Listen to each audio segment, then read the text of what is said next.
Welcome to my channel decode UPSC. मैंने अपने last video में बताया था कि इंडियन पॉलिटी के कौन कौन से सवाल यूपीएससी में अधिकतर आते हैं, जिसमें मैंने लक्ष्मीकांत बुक के 24 चैप्टर्स के बारे में बताया था। उन्हीं में से 80 to 90% सवाल आते हैं और उसका प्रूफ मैं देने जा रहा हूँ, जिसमें ये यूपीएससी 2021 का क्वेश्चन है। आप पहला क्वेश्चन देख रहे हैं, we adopted parliamentary democracy based on the British model but how does our model differ from that model. तो ये आपको मिल जाएगा लक्ष्मीकांत के सेकंड पार्ट के पहले चैप्टर में, जिसको पार्लियामेंट्री सिस्टम कहा जाता है। और मैंने कहा था ये सबसे इंपॉर्टेंट चैप्टर है इस पार्ट का, जिससे आपको मतलब ये जो एक लाइन है कि वी अडॉप्टेड पार्लियामेंट्री डेमोक्रेसी, ये हर चैप्टर के लक्ष्मीकांत के हर चैप्टर के एक लाइन मतलब चैप्टर्स में मिल जाएगा।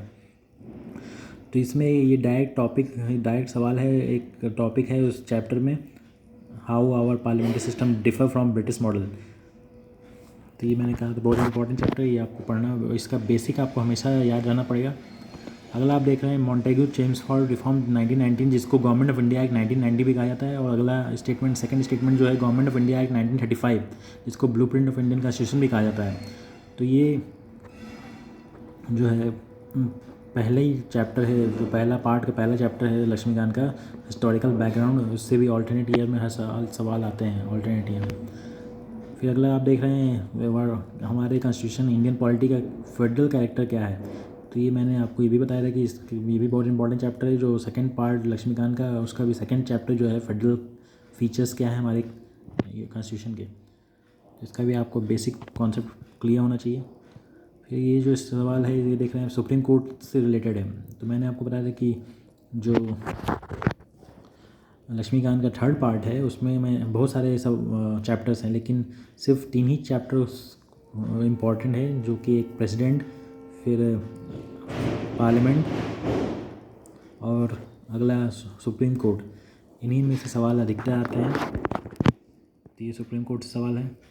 आगे देख रहे हैं आप सिटीजनशिप से, ये पहला पार्ट है लक्ष्मीकांत के पहले पार्ट में। सिटीजनशिप एक चैप्टर है और ये करंट अफेयर्स में भी रहा था। इस टॉपिक बहुत बर्निंग टॉपिक था, इसलिए इससे सवाल आना ही था।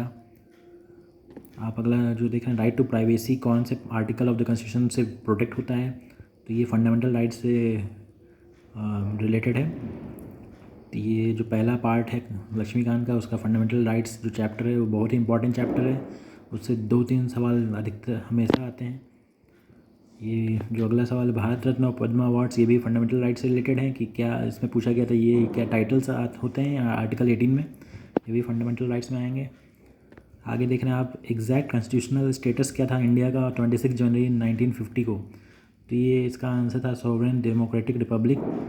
और ये आपको मिल जाएगा प्रीएम्बल में, कॉन्स्टिट्यूशन के प्रीएम्बल में। लेकिन इसमें 2 टर्म बाद में ऐड हुए थे, जो प्रीएम्बल को अमेंड किया गया था पहली बार और एक ही बार किया गया है 1976 में 42nd अमेंडमेंट एक्ट से, जिसमें 2 वर्ड और भी ऐड किए गए थे, जिसमें था सोशलिस्ट और सेकुलर। फिर अगला देख रहे हैं आप कॉन्स्टिट्यूशनल गवर्नमेंट का मतलब क्या होता है, ये भी पहले चैप्टर के पार्ट बेसिक कॉन्सेप्ट से है। आगे आप देखेंगे कि कंसंट्रेशन ऑफ वेल्थ जो है क्या चीज़ को वायलेट करता है। तो ये जो है आपको पहले ही पार्ट में मिल जाएगा। आपको फंडामेंटल राइट्स, डायरेक्टिव प्रिंसिपल्स, ये सब क्लियर होने चाहिए। आगे आप देखें राइट टू प्रॉपर्टी क्या है। ये पहले फंडामेंटल राइट था, लेकिन इसको हटा दिया गया, अब ये लीगल राइट ही है। ये सब फंडामेंटल राइट में आपको मिल जाएंगे।